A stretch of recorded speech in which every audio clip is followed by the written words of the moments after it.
Oke, puji Tuhan, Bapak Saudara. Salam, selamat malam. Puji Tuhan, malam hari ini kita bisa kembali untuk mengadakan online discipleship. Malam hari ini kita akan membahas satu tema tentang disilusi, ya. Nah, disilusi. Kenapa ada orang yang mengalami disilusi? Nah, disilusi itu nggak enak. Nah, dari kata disilusi ini kita mengenal ada namanya ilusi, lalu ada orang yang melakukannya namanya ilusionis, ya. Nah, tukang sulap. Apa sih sebenarnya disilusi itu? Nah, bagaimana menanggulangi tentang masalah disilusi tersebut? Nah, Bapak Saudara, mari kita buka materi kita ya malam hari ini.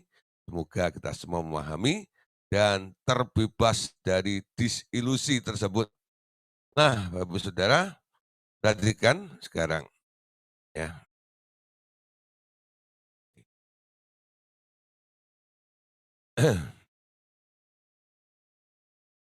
Penyebab daripada orang mengalami disilusi itu karena adanya pikiran duniawi, ya, tentang masalah pikiran duniawi. Begini Saudara, maksud saya, orang sangat menghargai para pemikir, ya. Nanti kalau ada orang yang cerdas, cendekiawan gitu, mereka langsung, wah menjadi, apa ya, menjadi idola atau orang yang sangat-sangat diharapkan, seperti itu. Dunia sangat mengharapkan dan menghargai para pemikir. Nah, para pemikir atau para cendekiawan orang-orang pintar itu dari mana mereka bisa jadi pintar? Karena mereka belajar. Nah, belajar sekolah tinggi-tinggi ya, ada sampai S1, S2, S3 ya, S4 ya, kurang banyak lagi STMJ ya. Pokoknya mencari ilmu. Kenapa? Memang dari kakek moyang kita ini sudah di apa ya, sudah di develop seperti itu ya, sejak kecil ya. Raih ilmumu ya, sampai ke negeri Cina.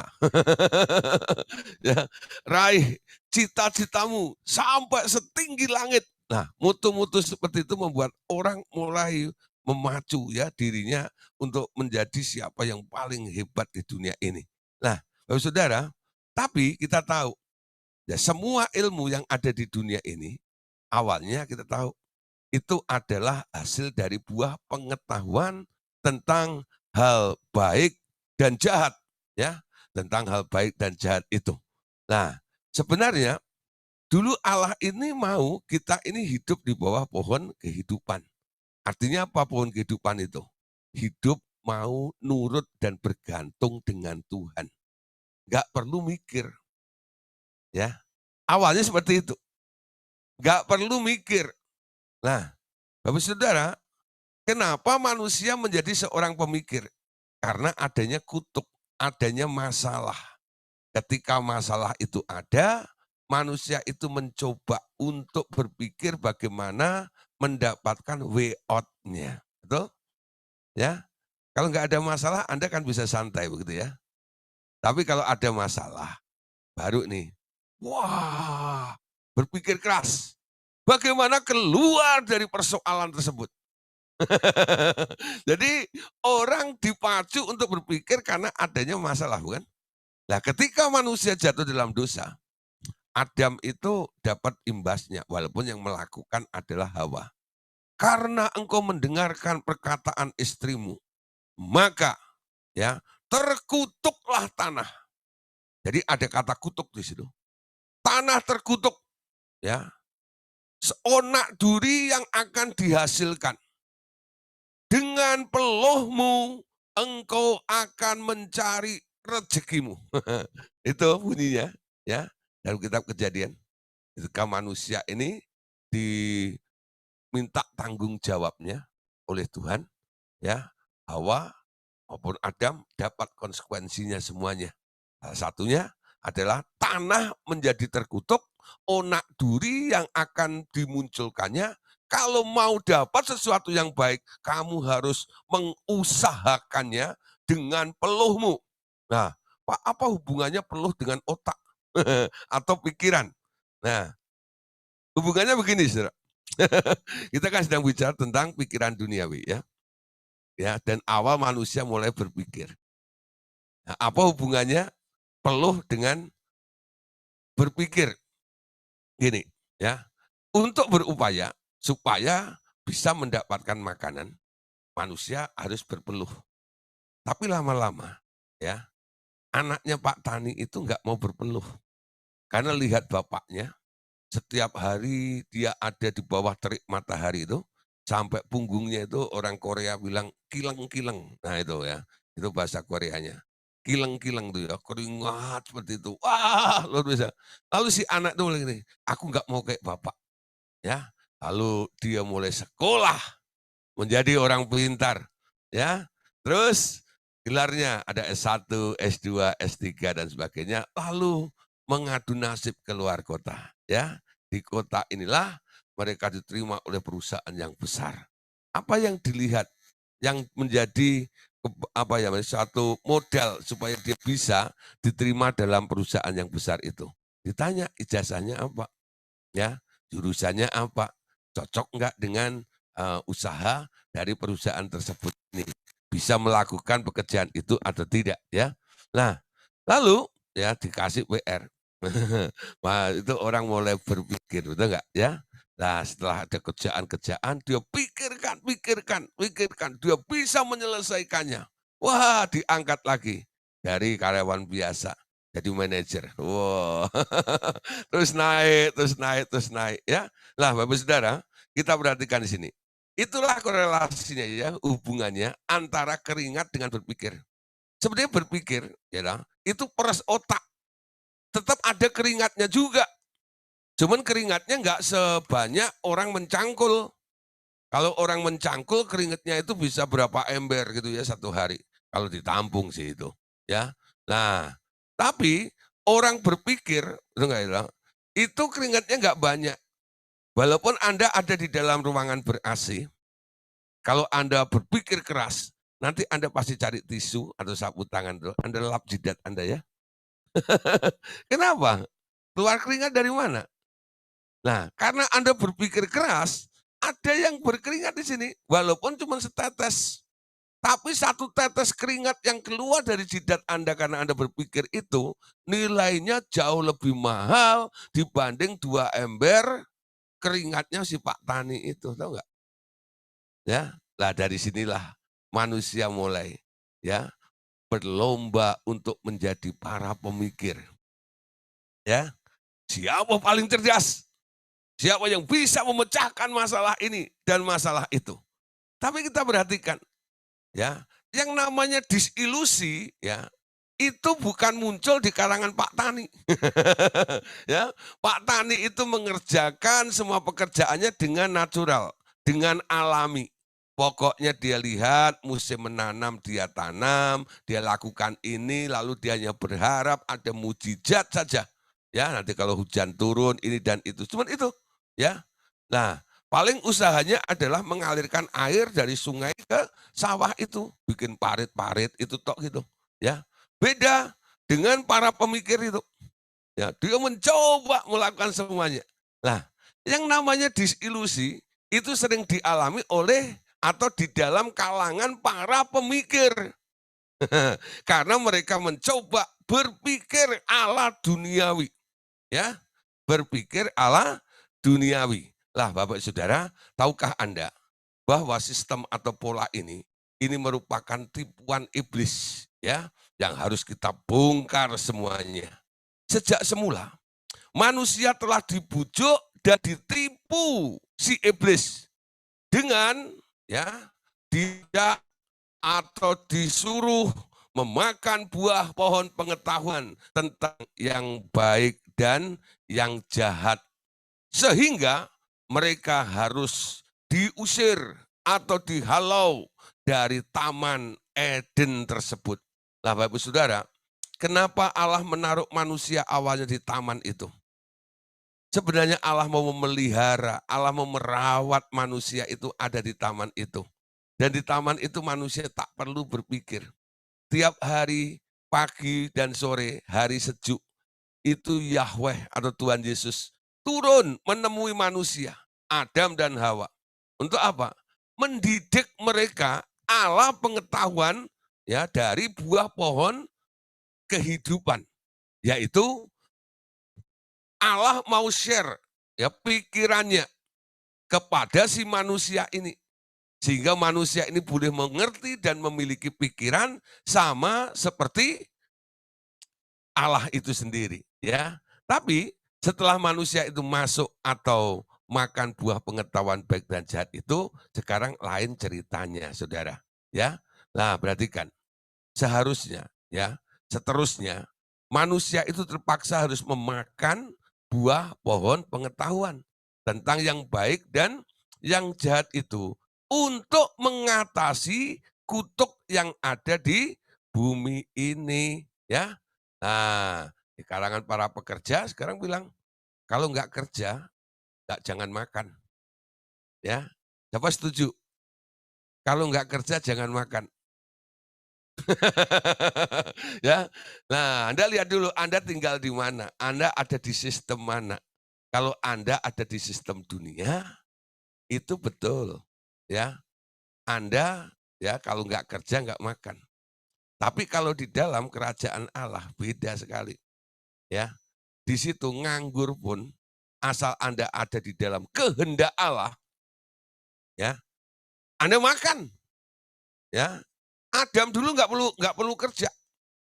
Dia cuma merawat, ya, merawat dan dibantu dengan 7 roh Allah yang ada di dalam dirinya, itu mempermudah Adam itu nggak perlu berpikir keras, melakukan segala sesuatu. Pokoknya semua dilakukan dengan mudah, ya.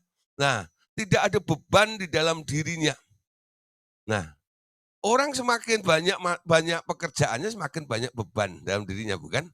Adam dulu untuk merawat Taman Eden itu nggak ada beban sama sekali. Justru Adam itu enjoy. Dia menikmati Eden itu sebagai sebuah taman yang memfasilitasi dia. Betul nggak? Semuanya.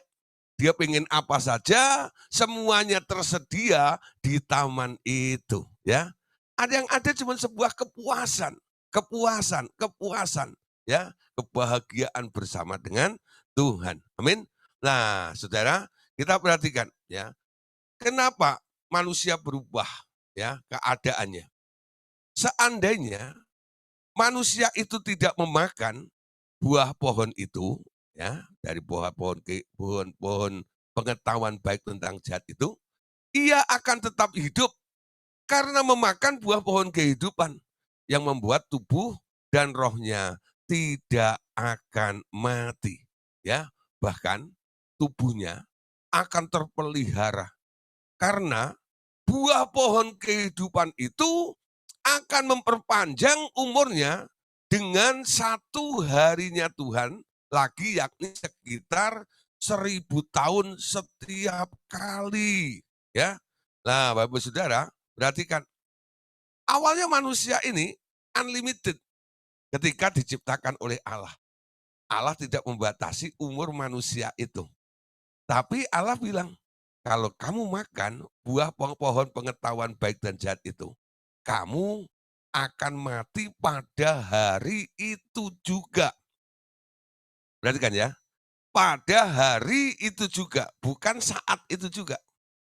Hari itu juga. Jadi Tuhan bilang, 1 hari itu di hadapan Tuhan 1000 tahun, bukan? Ya. Ketika Adam dan Hawa makan buah pengetahuan baik dan jahat, umur Adam berapa? Umur Adam 900 lebih. Enggak langsung mati, habis makan keselak gitu langsung mati, itu enggak. Tersedak buah pohon pengetahuan baik dan jahat, lalu mati gitu tidak. Ya, tapi umurnya masih berjalan 900 lebih. Bahkan yang namanya Metusalah itu hampir 1000 tahun. Tapi lihat Saudara, walaupun 1000 tahun itu di hadapan Allah belum sampai 1 hari. 1 hari di hadapan manusia, di hadapan Allah, itu sama dengan 1000 tahun di hadapan manusia. Ya. Nah, padahal Allah itu menciptakan manusia awalnya boleh hidup berhari-hari. Ya. Dulu sebelum Adam ada di bumi, ada makhluk-makhluk juga ya. Ada dinosaurus, ada brontosaurus, ada T-Rex ya.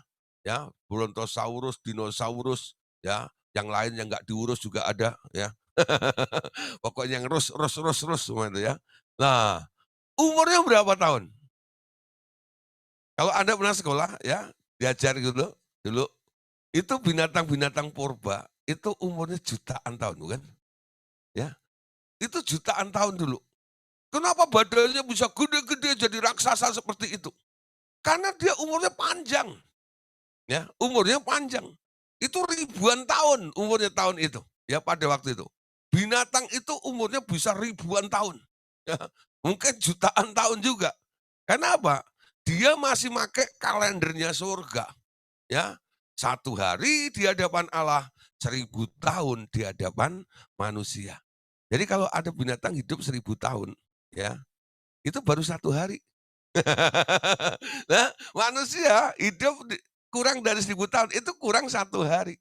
Awalnya Allah itu pengen manusia itu hidup kekal bersama dengan Dia. Ingat ya, ketika kita diselamatkan oleh Tuhan, apa janjinya Tuhan Yesus? Barang siapa percaya kepadaku, dia akan mendapatkan hidup yang kekal. Karena di dalamku ada hidup, dan hidup itulah terang manusia. Punya hidup Yesus, punya kekekalan. Ya, jadi nilainya dulu itu kekal. Ketika roh Yahweh itu masuk ke dalam diri Anda, diri Adam pada waktu itu, Adam itu setara dengan Allah. Sampai pada nilai kekekalannya juga. Nah, nggak pernah mikir seperti itu ya. Manusia itu umurnya pendek karena capek. Karena apa? Bekerja untuk melawan kutuk itu. Ya. Nah, Bapak Saudara, sekarang kita mulai ya, belajar ya. Anda mau meneruskan pola sistem hidup di dunia ini menjadi pemikir ya, banyak pikiran-pikiran duniawi yang Anda olah kelola di dalam pikiran Anda, atau Anda mulai ya, mulai belajar untuk mengenal dan mengikut apa maunya Tuhan di dalam setiap kehidupan kita, ya. Nah, perhatikan Saudara di sini, juga secara roh Tuhan tidak terputus ya, karena umurnya panjang tuh. Dengan demikian ia akan dididik langsung oleh Tuhan Yesus dan dipenuhi dengan seluruh pikiran Kristus. Nah, perhatikan ini ya. Jadi targetnya adalah dipenuhi dengan pikiran Kristus.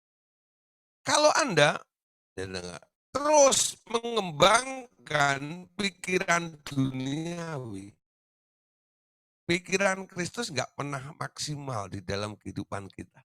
Kenapa? Harus pilih satu. Sejak Anda ikut Tuhan Yesus, Anda harus dididik di bawah pohon kehidupan. Amin. Banyak kadang-kadang saya perhatikan ya di Facebook atau apa gitu, mereka nanti ada nama siapa gitu, pernah kuliah di mana itu ya, nanti ditulis pernah kuliah di Universitas Pohon Kehidupan. Itu di mana sudah kampusnya? Itu kampusnya di mana? Anda cari ya. Nggak ada sebenarnya. Tapi semua pakai istilah seperti itu. Dari mana mereka bisa? Mungkin jangan-jangan mulai mengerti tentang kebutuhan bahwa dia harus dididik di bawah pohon kehidupan itu, ya. Orang yang dididik di bawah pohon pengetahuan baik dan jahat, dia memang jadi orang yang pintar, punya gelar ini dan itu. Tapi kita perhatikan, ada kelemahannya, ya. Para pemikir ini cenderung gitu, akan mengalami namanya disilusi tersebut. Nah, supaya kita terhindar dari disilusi ini, mari mulai ya kita berpindah skip ya. Mau belajar dididik di bawah pohon kehidupan di situ. Dan nanti gurunya adalah Roh Kudus, Allah Bapa dan Tuhan Yesus sendiri. Nah, Saudara, perhatikan ayat ini 1 Korintus 2 ayat 14. 1 Korintus 2 ayat 14, tetapi manusia duniawi tidak menerima apa yang berasal dari Roh Allah. Karena hal itu baginya adalah suatu kebodohan. Dan ia tidak dapat memahaminya. Sebab hal itu hanya dapat dinilai secara rohani. Perhatikan ya. Manusia duniawi tidak menerima apa yang berasal dari Roh Allah. Dan mereka cenderung untuk menghinanya. Mereka bilang itu adalah sebuah kebodohan. Nah, coba Saudara, kalau Anda mulai melatih iman Anda, bertumbuh dengan iman, by faith, ya, segala sesuatu hanya dengan iman seperti itu. Lalu Anda mulai cerita dengan orang-orang sekitar Anda, ya, apa yang dikatakan orang? Kamu tuh bodoh, betul nggak itu? Kan ada, sudah ada ini, sudah ada itu yang ditemukan oleh para orang-orang pintar itu, ya, dengan gelarnya doktor dan sebagainya. Lalu Anda mengatakan, aku mau pilih berharap kepada Tuhan. Anda nyanyi, hanya ku bisa lari kepada Yesus. Enggak. Apakah dengan berharap kepada Tuhan Yesus, toh kamu bisa keluar dari persoalanmu itu? Nah, kalau ditantang seperti itu, kira-kira apa jawaban Anda? Teologi sekarang ini sedang mengarah kepada keseimbangan. Tahu nggak? Ya, bukan sebuah prioritas. Allah itu sebuah prioritas di dalam hidup kita. Cari dulu kerajaan Allah, prioritaskan Allah dulu. Dan kerajaannya, maka semuanya itu akan ditambahkan kepadamu. Tahu nggak? Sekarang mulai ditarik. Supaya apa? Balance, keseimbangan. Ya. Jadi mengenal Allah itu sebuah prioritas sebenarnya. Saya senang dengan imannya orang Pantai Kosta. Tahu nggak? Orang Pantai Kosta nekatnya luar biasa. Itu zaman-zaman bapak saya dulu, saya masih kecil gitu. Wah, kalau mereka kurang nyanyi, api Pantai Kosta aku punya, ku biarkan menyala. Oh, saudara ya. Oh, luar biasa. Ya. Dan mereka melihat mujizat-mujizat dalam kehidupan mereka. Tahu Allah itu hidup, ya. Nah, mereka rela keluar sekolah Alkitab lalu masuk ke daerah-daerah gitu ya. Gereja-gereja Pantai Kosta itu jarang ada yang di tempat yang strategis itu enggak, ya. Banyakan di gang-gang gitu ya. Kalau enggak dekat kuburan. Seperti itu ya. Tapi kita tahu memang mereka otonom. Tuh kayak gitu. Mereka mau mencoba mengandalkan Tuhan dalam segala perkara. Merintis dari nol, 1, 2, 3, 4 akan jadi gereja yang besar seperti itu. Ya. Nah, bukan karena diolah dengan metode manajemen ya, bikin gini dulu, gini gini gini gini lah, bikin iklan dulu, enggak ada sama sekali. Harapannya cuma Tuhan, ya. Nah, sekarang kualitasnya mulai terbalik. Ya, gereja mulai melihat hasil, bukan nilai. Ini bahaya, ya. Hanya melihat hasil. Yang penting bagaimana bisa mengumpulkan sebanyak-banyaknya orang. Tapi tanpa melihat ya toh, konsekuensinya. Bahwa walaupun banyak jemaatnya, kualitasnya seperti apa. Ya, prioritas akan menghasilkan sebuah hasil yang luar biasa. Amin. Kualitas seperti itu. Nah, tapi kalau keseimbangan saja, memang dampaknya luar biasa. Karena apa? Keseimbangan itu selalu toleransi biasanya. Tahu nggak ya? Ya kita masih hidup di dunia. Ya tahu nggak? Pola dunia ya adopsi lah. Gitu loh ya. Nah, para pemikir senang ada di daerah keseimbangan seperti ini. Ya. Nah, sekarang mulai banyak nih pendeta-pendeta karbitan. Ya, dari bisnis ya. Mereka lihat dan berpikir, coba apa ya? Yang tetap eksis itu apa? Loh, ya. Lalu temennya bilang, oh kalau perusahaan itu gampang sekali goyah, bisa kolaps dan sebagainya. Cowok yang bagus itu adalah cowok gereja sama rumah sakit. Apalagi musim pandemi. Waduh, itu hoki lah. Ya, nah, gak ada namanya gereja bangkrut. Mulai banyak ya orang mulai berbondong-bondong. Wah, mulai buka gereja ya. Pendetanya siapa? Para pemikir, betul kan? Nah, sistem yang dibangunnya di situ. Nah, nanti kalau nggak mencapai targetnya, pendetanya bisa stres, kena disilusi. Di dalam Tuhan, kena disilusi itu keterlaluan. Sebenarnya disilusi itu untuk orang-orang di luar Tuhan. Kenapa? Itu di ranah orang yang ada pernah dididik di bawah pohon kehidupan. Di bawah pohon pengetahuan baik dan jahat. Tapi orang yang ada di bawah pohon kehidupan tak kena disilusi, saudara. Ya, kenapa? Karena dia tidak memikirkan secara duniawi. Ya, tadi dikatakan manusia duniawi tidak menerima apa yang berasal dari Roh Allah. Karena hal itu baginya adalah sebuah kebodohan. Amin. Dan ia tidak dapat memahaminya, sebab hal itu hanya dapat dinilai secara rohani. Amin. Nah, coba saudara, kalau memang Anda mendapatkan rema dan imanmu kuat, kalau Anda lagi sakit, ya, lalu Anda bilang, aku nggak bakal minum obat. Aku tahu bahwa Tuhan Yesus sudah sembuhkan saya. Oleh bilur-bilurnya, saya sudah sembuh. Ya, umpama nih, ya, Anda ngomong begitu. Nanti orang-orang sekitar Anda bilang apa? Hati loh, nanti kalau mati baru tahu rasa. Kita nggak tahu. Kan sudah banyak obat ditemukan oleh para dokter.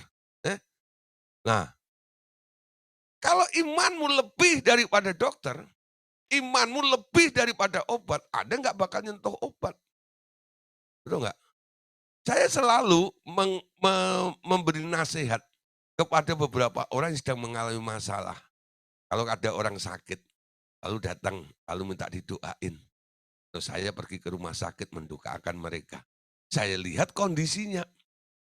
Kalau imannya cukup, lebih daripada obat, saya bilang, kamu nggak perlu obat.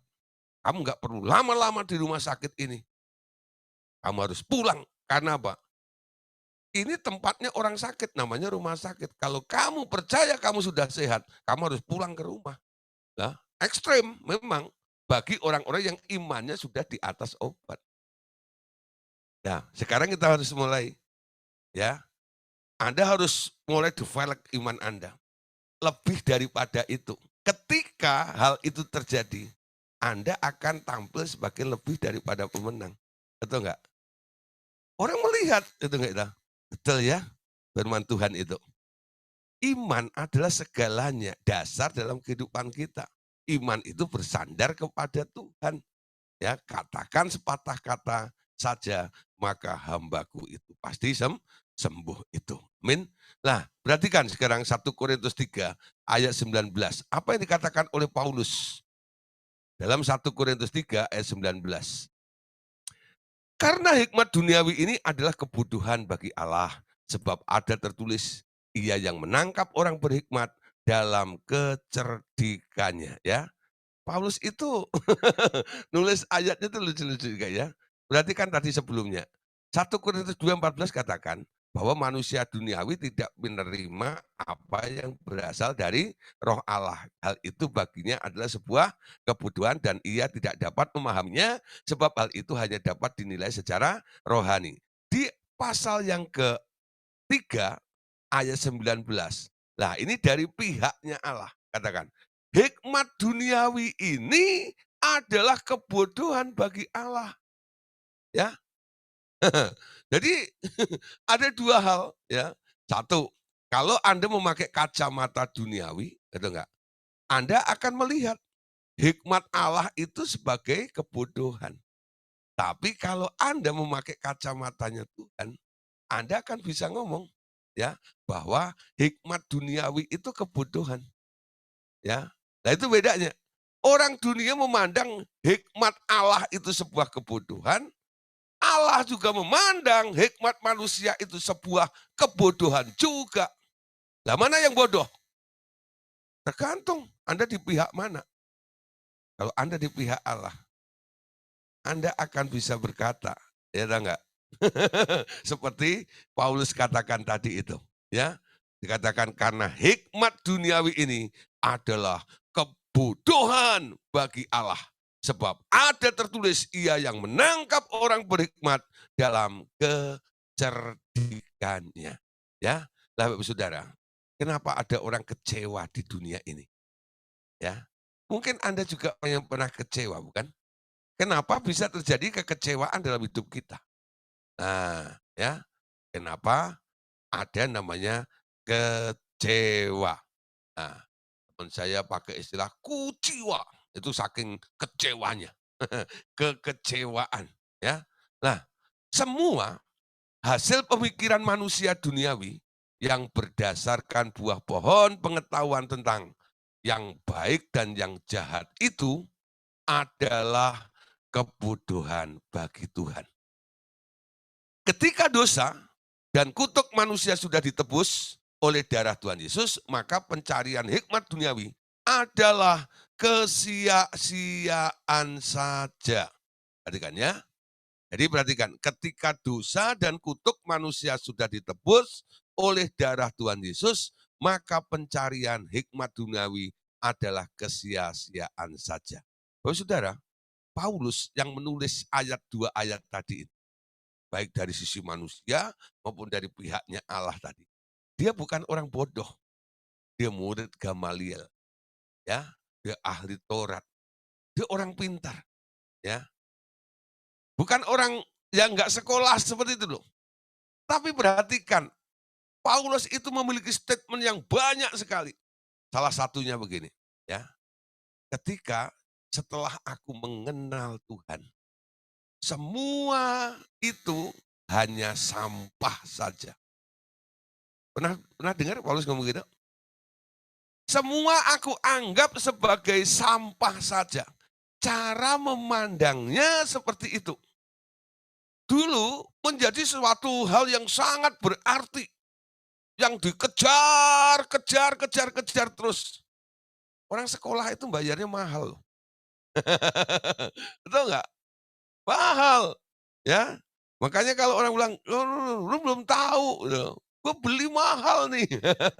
Nah, tapi Paulus bilang, sejak aku menemukan Kristus, semua itu aku anggap hanya sampah saja. Ya, kalau Anda berani punya statement yang mirip dengan Paulus seperti ini, Anda akan mengalami pertumbuhan yang cepat. Seperti Paulus juga. Paulus itu murid terakhir. Sering dipakai istilah dalam teologi ya, murid ke-13. Padahal muridnya Yesus cuma 12, bukan? Ya, Yudas mati, bukan diganti sama Paulus. Diganti sama Matias. Tapi muncullah Paulus di situ. Dan Paulus itu lebih beken, ya toh. Nah, sekarang banyak orang khotbah kata Paulus, betul nggak ya? Paulus menuliskan, ya. Nah, kenapa tulisan Paulus itu begitu banyak? Karena dia punya pengalaman yang banyak juga dengan Tuhan. Bagaimana Paulus bisa memiliki pengalaman yang banyak dan melihat pertumbuhannya ini, kemajuannya begitu cepat seperti itu? Karena statementnya tadi, sejak menemukan Kristus, Kristus yang termulia, semua itu aku anggap sebagai sampah saja. Amin. Nah, saudara, malam hari ini mulai mikir semuanya, ini pelajaran apa gitu ya. Berbagai metode dan cara atau disiplin ilmu yang susah payah disusun oleh orang dunia. Ternyata telah ditiadakan semua oleh karya Tuhan. Ya, bagaimana caranya? Tuhan bekerja selanjutnya melalui orang-orang percaya hanya dengan perkataan yang sederhana untuk menyelesaikan masalah-masalah manusia.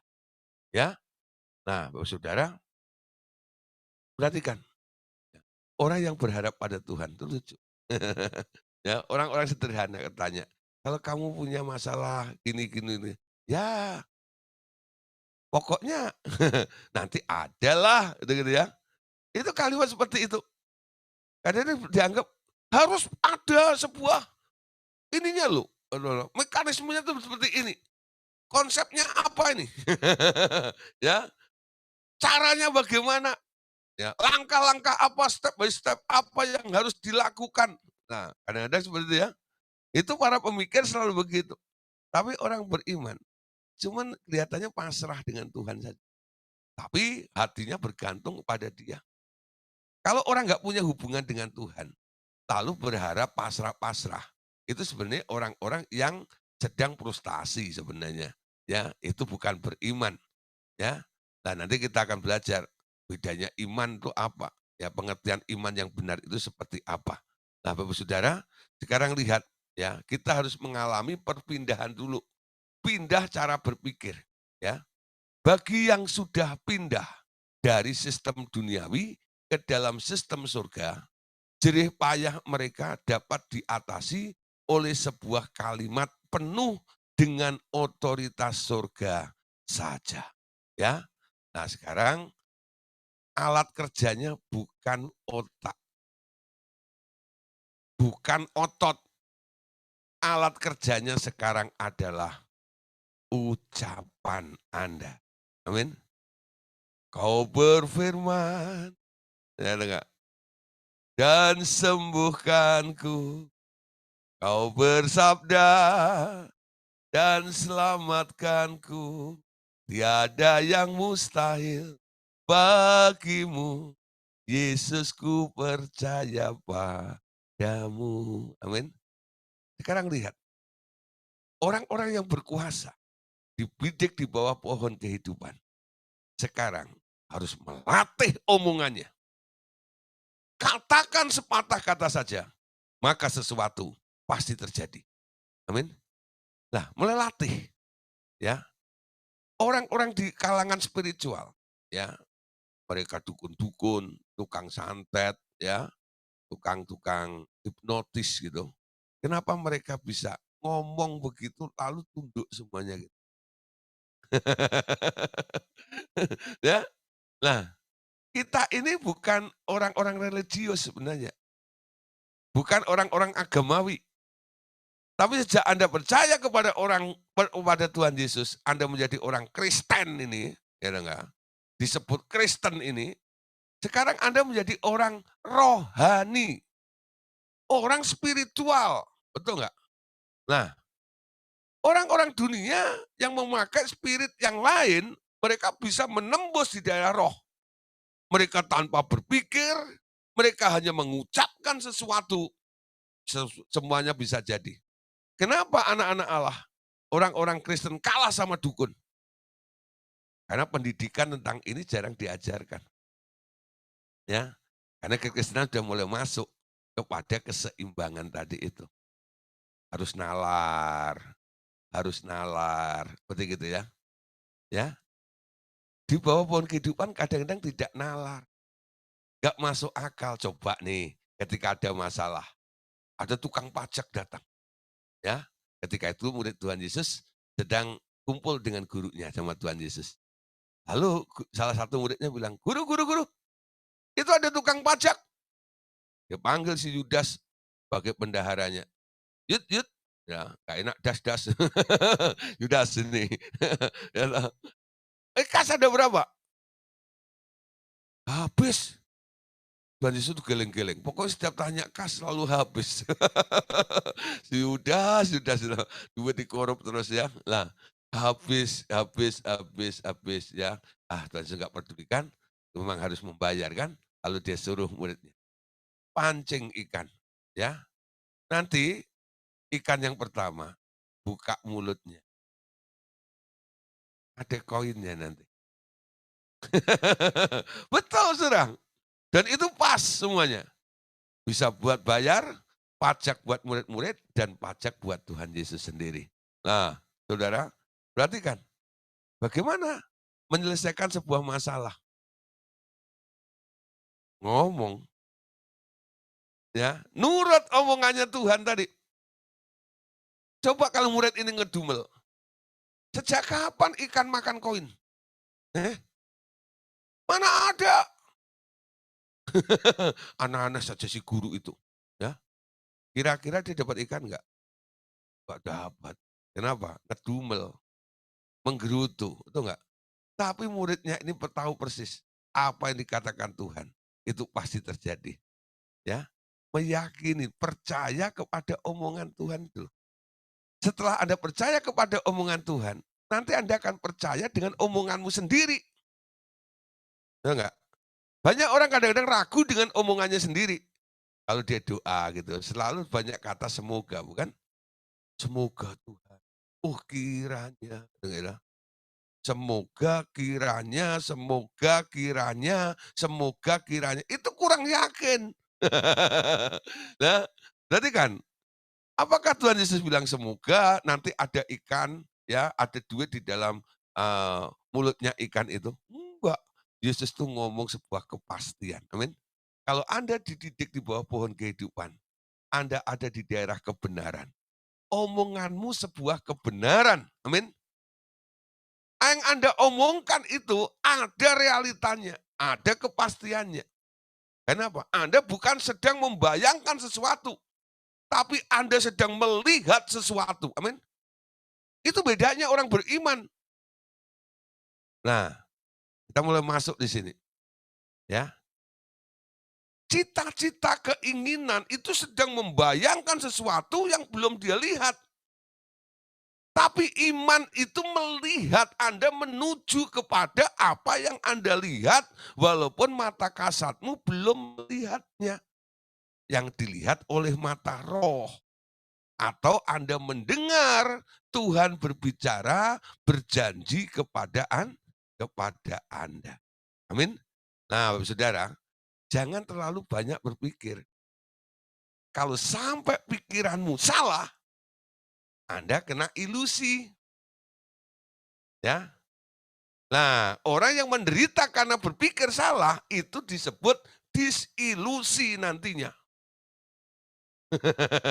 Ya. Jadi kenapa orang kena disilusi? Karena berpikir salah. Bagaimana Anda bisa berpikir benar? Harus nurut Tuhan. Amin. Mikir sendiri, dengerin omongan orang, itu belum tentu benar. Tapi mengandalkan Tuhan, mendengar suara Tuhan, itulah sebuah kebenaran. Saya nangkep nggak sampai di sini? Oh nggak nangkep ya wes. Itu saya mencoba menjabarkan ya, sesederhana mungkin, supaya Bapak Ibu Saudara mengerti. Nah, orang yang berpikir salah, namun bertekun terus di dalam kesalahan itu, istilahnya dia terkena ilusi. Pada ujungnya, ketika ia menyadari kesalahannya, ia disebut mengalami disilusi atau bebas dari ilusi disertai kekecewaan yang amat besar. Nah, Bapak Saudara, disillusion ya itu unsurnya ada kekecewaan atau fleeing from illusion atau undeceived ya. Lah Bapak Saudara, jadi kita perhatikan di sini ya, kekecewaan muncul karena sebuah angan-angan, cita-cita yang salah sebenarnya. Kenapa salah? Munculnya bukan dari pihak Allah. Nah, kita perhatikan ada satu contoh, orang yang kecewa. Nah, ya, dan akibatnya ini orang yang kecewa itu kena disilusi.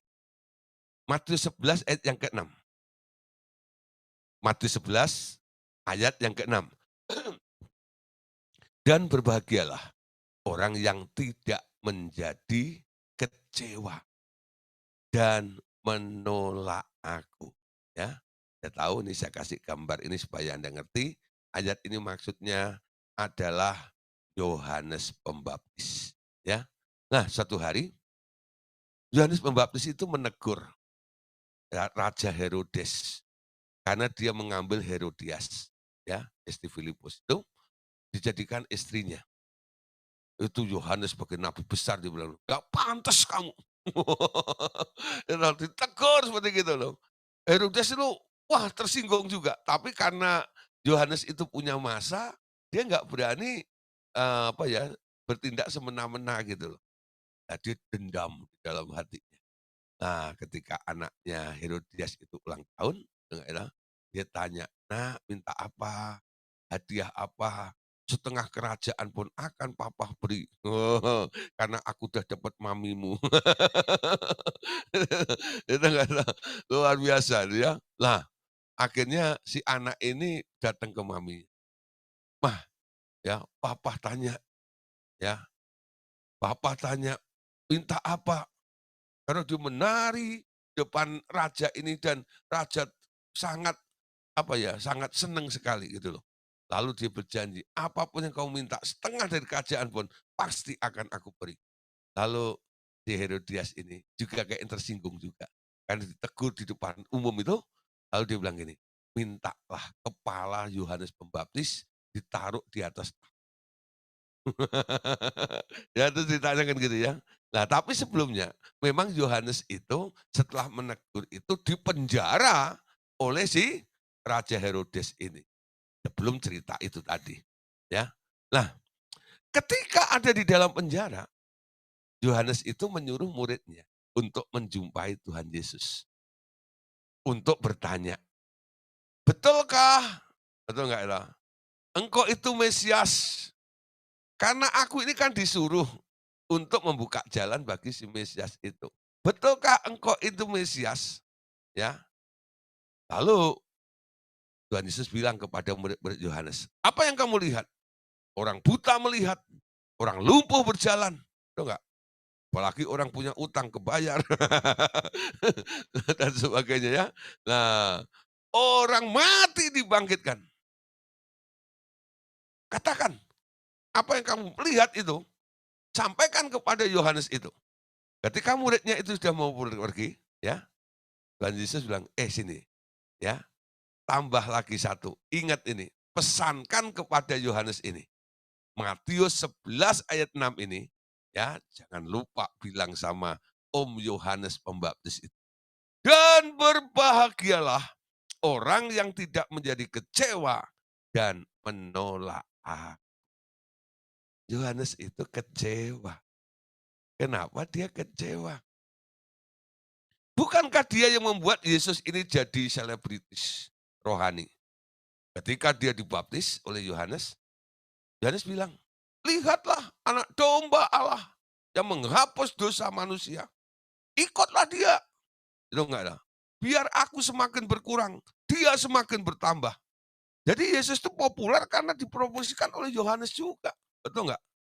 Nah kenapa sekarang Yohanes yang pernah mempromosikan Tuhan Yesus ini, sekarang menjadi kecewa, ragu. Ya, kenapa kecewa?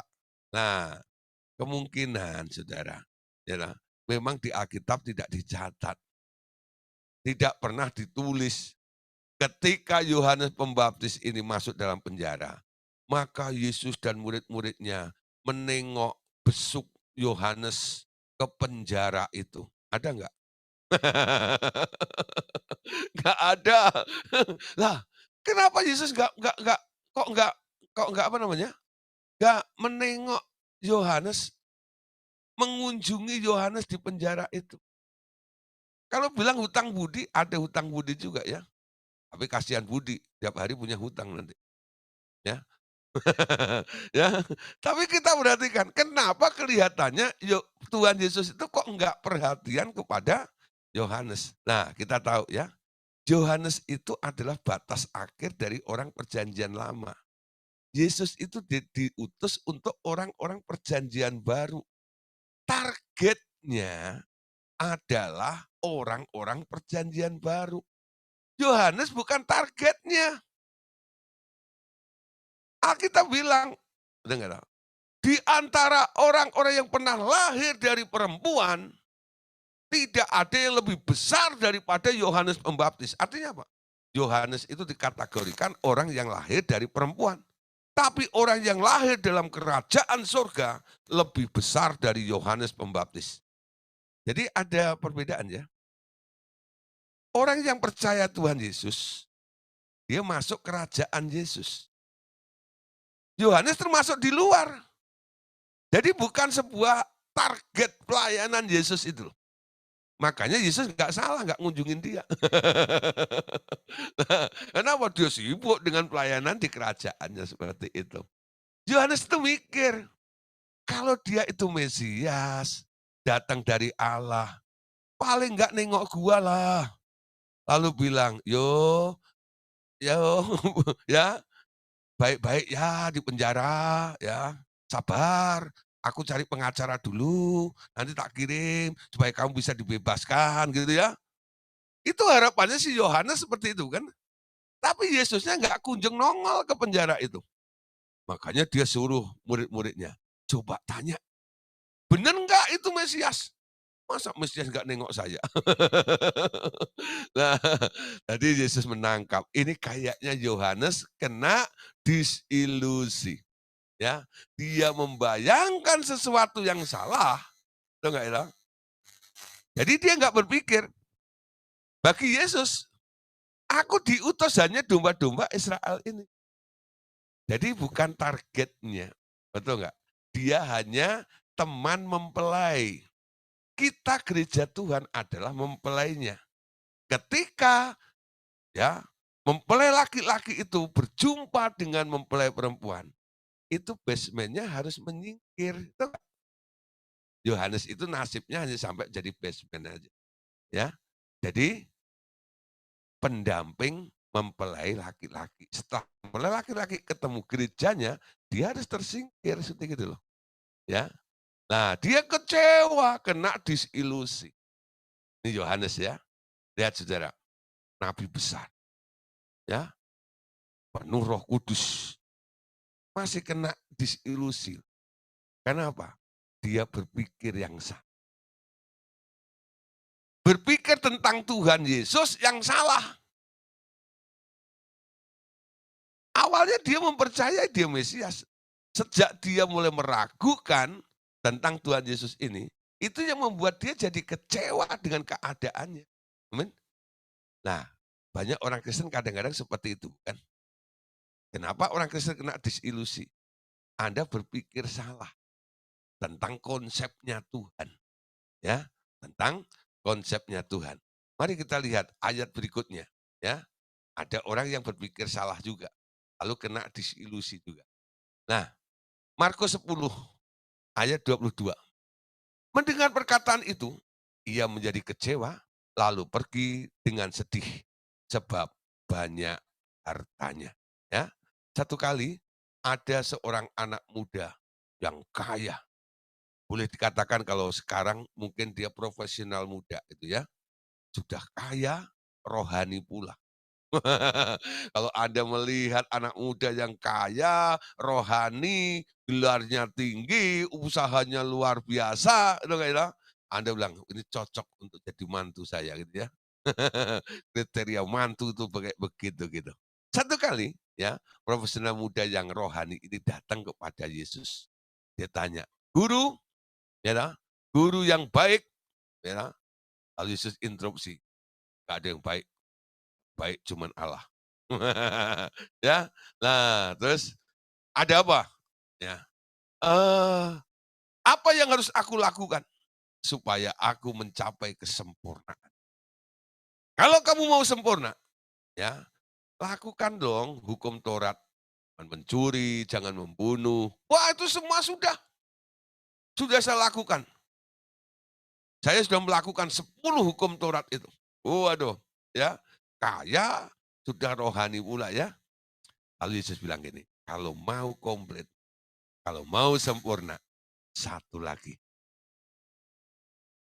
Apa? Pergi, jualah hartamu, bagikan kepada orang miskin, lalu balik kembali ke sini, ikutlah aku. Ya, pergi, jual hartamu, bagikan ke orang miskin. Lalu balik lagi ke aku, ikutlah aku. Ya, nah itu pemuda tuh mendengar perkataan itu, ia menjadi kecewa. Lalu pergi dengan sedih sebab banyak hartanya. Lalu Tuhan Yesus berkata gini, ya, orang kaya itu sukar masuk kerajaan surga. Lebih mudah seekor unta masuk ke lubang jarum. Ya, nah banyak orang kaya itu kecewa. Karena apa? Keselamatan diukur dengan duit. Ya, keselamatan diukur dengan duit. Nah, perhatikan, hati-hati, menjadi kaya tidak salah. Tuhan memberkati Anda supaya Anda jadi kaya.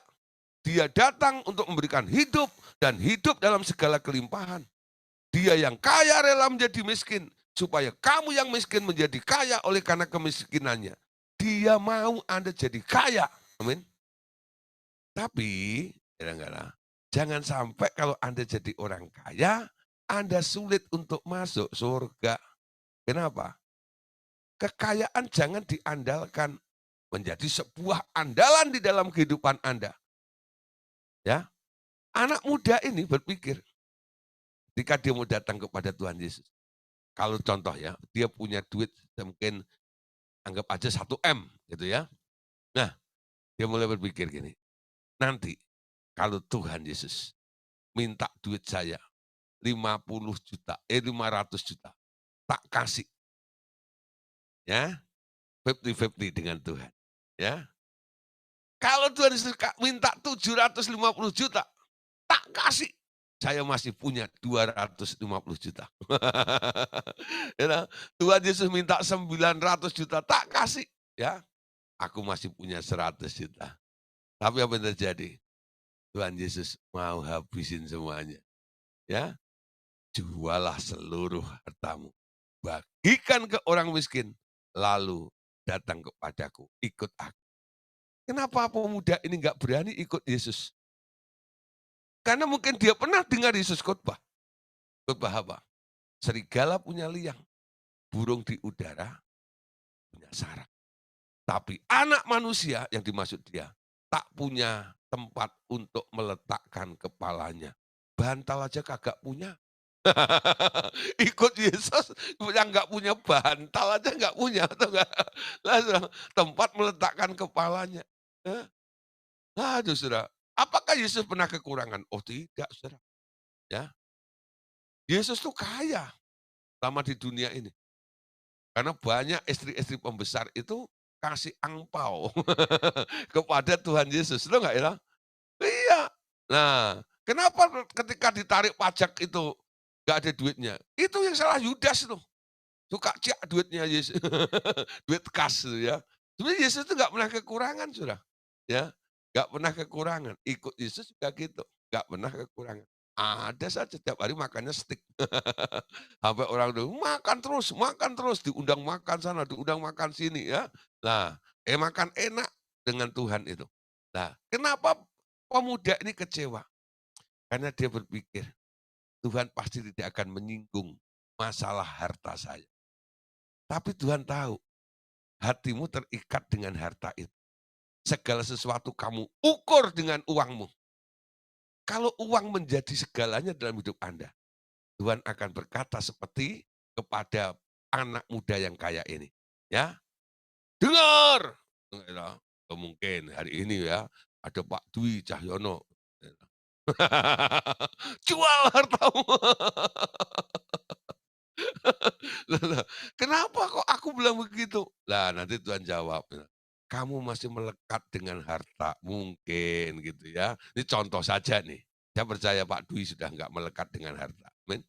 Ya, hatinya sudah melekat dengan Tuhan. Setia tiap hari ikut Zoom meeting. Nah, itu luar biasa melekat dengan Tuhan. Ya, orang mau fitness silahkan. Nah, itu tenang aja Pak. Ya, nah jangan sampai Tuhan bicara seperti itu kepada Anda. Ya, kenapa Tuhan ngomong seperti itu? Karena hatimu, semuanya kamu ukur dengan duit. Ya, ukuran Anda bukan duit, ukuranmu Tuhan. Amin. Ya, standar. Kalau Anda prioritaskan Tuhan, standarnya sekarang Tuhan. Ketika Anda tanya Tuhan, apa yang engkau pikirkan? Apa yang ingin engkau lakukan? Ya, apa yang harus kami kerjakan? Standarnya Tuhan. Bukan karena Anda mampu, punya koneksi, punya relasi, atau punya modalnya. Bukan itu. Ketika Anda berpikir seperti itu, Tuhan habisin. Tujuannya apa? Supaya Anda ikut Tuhan. Amin. Supaya Anda masuk dalam kehendaknya. Di luar kehendak Allah akan menghasilkan Disilusi. Seperti pemuda kaya ini. Dia pergi dengan sedih sebab hartanya banyak. Keinginannya untuk ikut Tuhan gak tercapai. Ya, dia pengen, betul nggak tahu? Tapi dengan konsep yang salah, dia kena ilusi, betul nggak? Setelah terjadi pembicaraan dengan Tuhan Yesus, anak muda ini sekarang mengalami disilusi. Amin. Kan mulai paham ya? Apakah Anda sedang berjalan di dalam ilusi? Betul nggak? Kalau terus Anda lakukan itu, nanti ujung-ujungnya selesai, Anda akan kena disilusi. Ya, mulai sadar, ini sebenarnya aku sedang berilusi. Ada di daerah ilusi. Aku harus cepat keluar dari daerah ilusi ini. Supaya aku tidak kena disilusi. Amin. Yang tahu Bapak Ibu Saudara sendiri ya. Apa yang sedang Anda pikirkan. Apa yang sedang Anda rancangkan. Ya. Apakah itu sesuatu yang keliru atau tidak? Nah, ukurannya di mana? Tanya Tuhan. Harus tanya, Pak Gideon, menurut Bapak ini gimana? Saya bukan ahli nujum. Ayo coba ini ya, hubungan Anda dengan Tuhan nanti akan membuat Anda tahu. Anda ada di luar track-nya Tuhan atau sedang ada di dalam track-nya Tuhan atau tidak. Amin. Nah, dia katakan tadi, bagi orang-orang yang kaya, Tuhan memperingatkan, ya, lebih mudah seekor unta masuk lubang jarum. Nah, lah lubang jarum ini saya jelaskannya, ini bukan lubang jarum biasa kayak yang ini tuh ya, gambar gini, dia sulit sekali ya.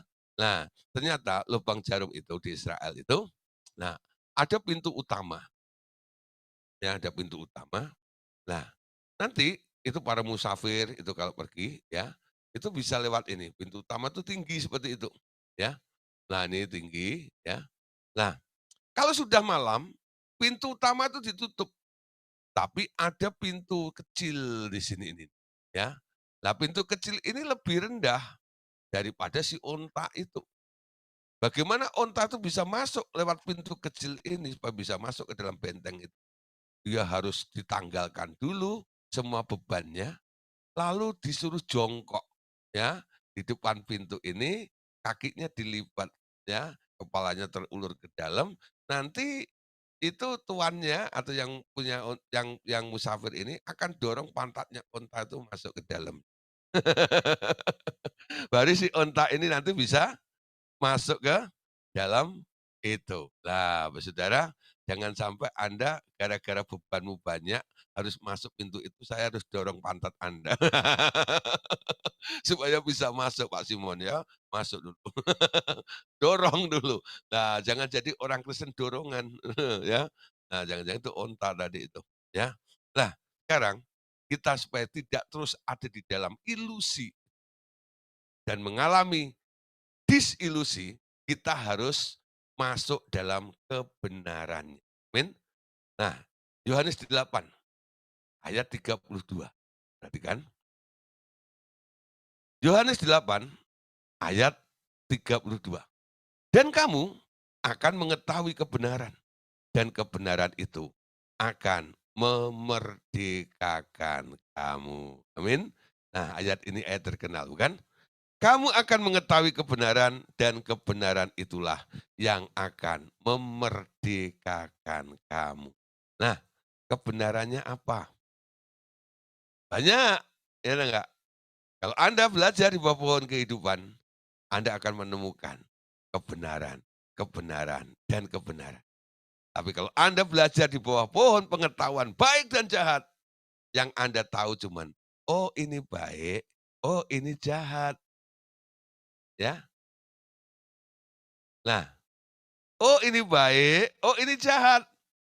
Tapi kalau belajar di bawah pohon kehidupan, yang tahu yang Anda temukan cuma satu, kebenaran. Dan Anda dibawa dari kebenaran kepada kebenaran yang berikut. Amin. Sehingga Anda menjadi orang benar, berperilaku yang benar, berpikir yang benar, melakukan sesuatu yang benar juga. Itu namanya orang benar-benar. Semuanya benar di dalam hidup Anda. Amin. Ya. Memang sejak Yesus membenarkan kita, Anda orang benar. Tapi masih banyak orang benar yang berpikir salah. Betul nggak? Masih banyak orang yang benar tapi bertingkah laku yang salah. Kok bisa? Bisa. Sekarang saya tanya, siapa di sini orang benar? Semua angkat tangan, bukan? Saya tanya, apakah Anda berpikir benar? Belum. Apakah Anda sudah berlaku benar? Belum. Tapi Anda orang benar kan? Kenapa Anda berani mengaku menjadi orang benar? Karena saya sudah dibenarkan oleh Tuhan Yesus. Statusmu menjadi orang benar. Tapi harus diisi. Tiap hari Anda harus berpikir yang benar dan melakukan sesuatu atau berbuat sesuatu yang benar juga. Amin. Ya. Jadi jangan jadi orang Kristen status. Ya, tiap hari cuman upload status aja. Oh, ya. Ya, di Facebook upload status ya, WhatsApp ya, upload status. Statusnya rohani, saudara bilang. Tapi kelakuannya nggak rohani. Statusnya rohani, tapi pikirannya rohana. Nah, bisa? Bisa. Betul nggak loh? Oh, mungkin gini ya, statusnya di Facebook, "Bersama Tuhan kita akan melakukan perkara yang besar. Segala perkara dapat kutanggung di dalam Dia yang memberikan kekuatan kepadaku." Ya, tapi kelakuannya utang sana, utang sini, itu enggak ya? Ada enggak? Oh, enggak ada di sini. Itu enggak ada duanya, ya. Udah utang sana, utang sini, kalau dibayar, kalau ditagih, tarsuk lagi. Betul enggak ya? Nah, bagaimana orang bisa melihat Anda mengandalkan Tuhan? Bagaimana Anda bisa melihat seperti status Anda, bahwa segala perkara dapat kamu tanggung di dalam Tuhan. Ternyata setiap permasalahan, Anda cari way out-nya kepada manusia. Amin. Kalau perlu, doa puasa. Betul nggak? Nah, untuk menembus barier itu, menerobos sebuah kebenaran. Tuhan, saya mau kebenaran itu menjadi realita di dalam kehidupan saya. Aku tahu firman-Mu nggak pernah bohong. Betul nggak ya? Nekat sedikit seperti itu. Tembus. Betul nggak? Yang menghalangi apa? Pikiranmu, ya.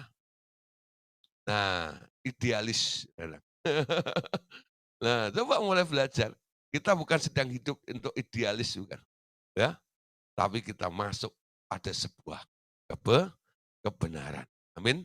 Nah, Bapak Saudara, perhatikan ayat tadi bahwa kebenaran itu harus kita ketahui. Amin. Nah, sebaliknya, ada orang-orang yang menyusun gagasan-gagasan tinggi sampai melampaui kenyataan, alias berkhayal. Dan istilahnya dirohanikan menjadi mengimani. Akhirnya akan kena disilusi juga. Ya, perhatikan ya. Sebaliknya ada orang-orang yang menyusun gagasan-gagasan tinggi sampai melampaui kenyataan alias berkhayal. Dan istilahnya itu dirohanikan menjadi mengimani. Akhirnya mereka akan mengalami disilusi juga. Ya, ilusi maupun mengimani adalah pikiran yang salah, bukan sebuah kebenaran. Ya, Bapak Saudara, perhatikan. Ilusi itu sama dengan istilah yang ada di dalam rohani, ya, kerohanian yang sering disebut mengimani. Jangan salah ngomong, aku sedang mengimani. Anda sedang berilusi. Anda sedang berkhayal, ya. Anda sedang mengimani apa? Aku sedang mengimani apa? Ya, punya apa gitu ya, besar gitu. Mengimani. Itu berkhayal, itu berilusi namanya. Nanti kalau nggak nyampe Anda kena disilusi. Ya, walaupun Anda rohanikan. Tidak pakai kata berkhayal, tapi pakai kata rohani, mengimani. Apa bedanya mengimani dan beriman? Itu sangat berbeda. Mengimani itu muncul murni dari dirimu sendiri. karena Anda pengen sesuatu. Tapi iman dikatakan, iman itu timbul dari pendengaran. Pendengaran oleh firman Kristus. Ya. Jadi munculnya dari Allah. Dia ngomong, Anda dengar, Anda percaya, itu namanya iman. Ya. Itu walaupun sampai pada hal kesembuhan juga. Ada orang mungkin Anda sakit, ya. Atau ada orang sakit lah, ya. Atau orang sakit itu dia bilang, "Aku mengimani, aku pasti sembuh." Dasarnya apa? Dasarnya apa? Nah, tapi kalau dia dengar Tuhan, "Aku mau menyembuhkan." Atau "Aku sudah menyembuhkanmu." Anda punya iman, karena ada yang menjanjikannya. Ya. Walaupun Anda pegang ayatnya, kan ada ayatnya. 1 Petrus pasal 2:24. Oleh bilur-bilurnya, aku sudah sembuh. Kamu telah sembuh. Anda ucapkan terus, Anda ucapkan terus. Pengakuan iman itu hanya mempengaruhi bagian jiwa Anda. Tak pernah menembus roh Anda. Amin. Nah, mujizat itu terjadinya di daerah roh. Bukan di daerah jiwamu, bukan. Tahu nggak? Jadi orang yang mengimani itu cuma main di daerah jiwa. Nanti perasaannya cuma rasa enak saja. Lalu dia merasa sembuh. Nah, kena sugestinya. Bisa. Pulang dari rumah sakit sudah. Bisa berjalan. Bisa bekerja. Tapi kambuh lagi. Kalau sugestinya hilang. Jadi hasil daripada mengimani itu sebuah sugesti. Ya, paham maksud saya? Jangan sampai Anda kena disilusi. Walaupun Anda bilang itu mengimani, padahal Anda sedang kena sugestinya. Karena jiwamu yang main. Iman itu menembus bagian roh. Bukan beroperasi di daerah jiwa Anda. Aku rasakan, aku pikirkan ini. Ada keyakinan dari dalam itu beda dengan apa yang Anda pikirkan dan apa yang Anda rasakan. Nah, saudara, mulai pusing nih. Betul enggak? Selama ini, itu kan, orang sudah menganggap dirinya beriman. Tapi saya melihat survei membuktikan banyak orang yang masih ada di daerah mengimani. Kalau saya tanya, apakah Tuhan ngomong? Tidak, Pak. Tapi kan boleh. Pengen ini kan, pengen itu kan boleh, Pak. Nah, kalau dia ngomong begitu, Anda tahu ya? Berarti mereka sedang berilusi. Sedang berkhayal, lalu mengkaitkan Tuhan. Itu istilah dirohanikan. Ya, saya selalu bilang, coba kalau istrimu sakit, tanya Tuhan, Tuhan, bagaimana dengan istri saya? Apakah engkau mau sembuhkan istri saya? Kalau Tuhan dapat jawaban dari Tuhan, aku mau istrimu sembuh. Itu iman. Kuat. Betul nggak? Walaupun keadaannya mungkin tidak tambah baik. Tapi Anda tahu, Tuhan yang bilang. Tuhan sembuhkan. Dia bertanggung jawab dengan omongannya. Semua yang keluar dari mulutnya Allah tidak pernah kembali dengan sia-sia. Amin. Dia yang akan menggenapi dan mengerjakannya di dalam kehidupan kita. Itu bedanya. Ya. Nah, mulai belajar. Dalam segala situasi, keadaan apapun, Anda tanya dulu sama Tuhan. Tuhan, bagaimana dengan ini? Anda dapat konfirmasinya, Anda dapat arahannya dari Tuhan. Lalu Anda mulai, Tuhan bicara. Tuhan ngomong. Ya, mempercayai perkataan Tuhan, Anda jadikan sebuah landasan, dasar dalam kehidupan Anda. Nah, disinilah Anda sedang beriman, bukan mengimani. Amin. Nah, bisa membedakan ya antara mengimani dan beriman. Itu pernah kita ajarkan di buku 2 ya, tentang iman. Nah, jangan merohanikan sesuatu. Nah, gagasan-gagasan Anda yang tinggi sampai melampaui kenyataan, ya, alias itu berkaya. Terus Orang-orang yang membangun sistem usaha atau sistem pelayanan rohani yang besar-besar menurut ambisi mereka sendiri untuk memenuhi kebutuhan akan pengakuan dan nama baik, akhirnya akan terkena disilusi juga. Amin. Nah, perhatikan saudara di sini, walaupun Anda berkegiatan dalam hal rohani, ya, tapi banyak juga pendeta yang kena disilusi. Nah, kenapa? Mereka membangun sebuah sistem atau sebuah usaha, ya, usaha dari si manusia itu, ya, untuk melakukan, membuat sesuatu karena didukung oleh ambisi mereka. Nah, untuk memenuhi kebutuhan bahwa mereka harus diakui, reputasi dan sebagainya. Akhirnya dia terkena dampaknya, yaitu disilusi. Lah, ingat saudara, peninggian itu datangnya dari Tuhan. Anda jangan meninggikan diri, biar Tuhan yang meninggikan Anda. Mazmur 75 ayat 7 sampai 8. Sebab bukan dari timur atau dari barat dan bukan dari padang gurun datangnya peninggian itu, ya. Tetapi Allah adalah hakim, direndahkannya yang satu dan ditinggikannya yang lainnya. Nah, di sini ada catatan padang gurun di Israel itu ada di bagian selatan.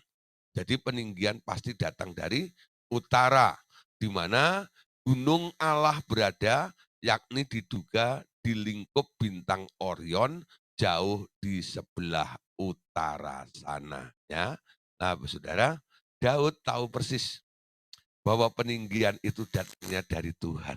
Amin. Jadi kita lihat, kalau Anda mau dipromosikan, jangan menyombongkan diri, jangan menonjolkan diri, jangan menawar-nawarkan diri. Anda setia kepada Tuhan, nanti Tuhan yang akan promosikan Anda. Amin. Justru kalau Anda tak pengen terkenal, nanti itu khayalan Anda. Ketika Anda nggak terkenal, malah tercemar. Anda kena disilusi nanti. Nah, siapa di sini pengen terkenal? Ya, ada yang pengen terkenal? Dulu saya pengen terkenal. Ya, betul. Saya pernah ikut seminar Pak Andreas yang ngajar. Lalu Pak Andreas itu tanya, saya duduk di depan. Siapa di sini pengen kaya? Saya angkat tangan nomor satu. Wow. Pak Andreas, saya angkat tangan. Gideon, masih pengen kaya. Iya Pak, bosan miskin. Bosan naik angkot Pak, bilang gitu ya. Aduh, gitu ya, pengen kaya Pak. Gitu. Ya, paling di belakang saya harusnya ada Ferrari kayak gitu Pak. Nah, nah, nah, pengennya kaya seperti itu. Ya saya bilang pengen kaya. Siapa pengen terkenal? Saya angkat tangan juga. Pengen terkenal segala macam.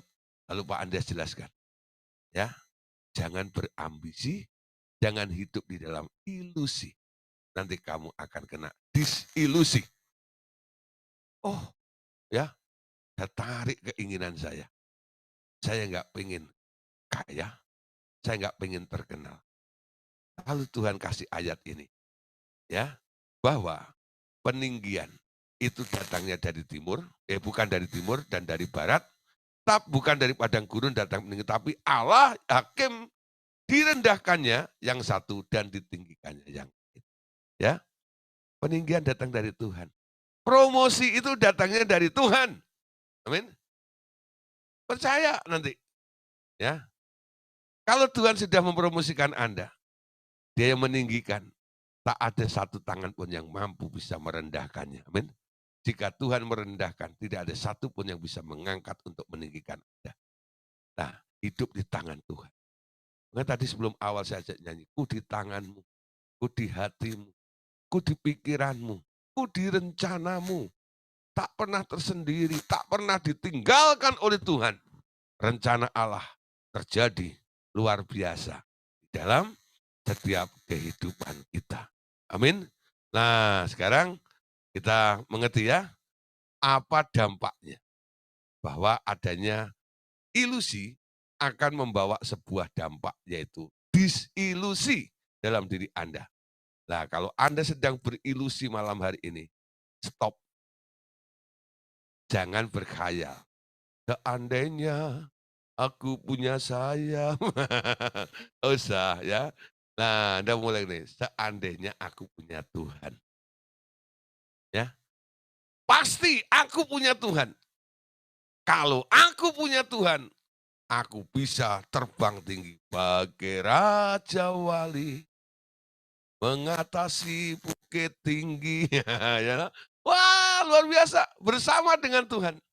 Punya Tuhan, punya segalanya. Boleh belajar ya? Saya tidak anti dengan orang pintar, tidak. Saya punya teman banyak orang pintar juga.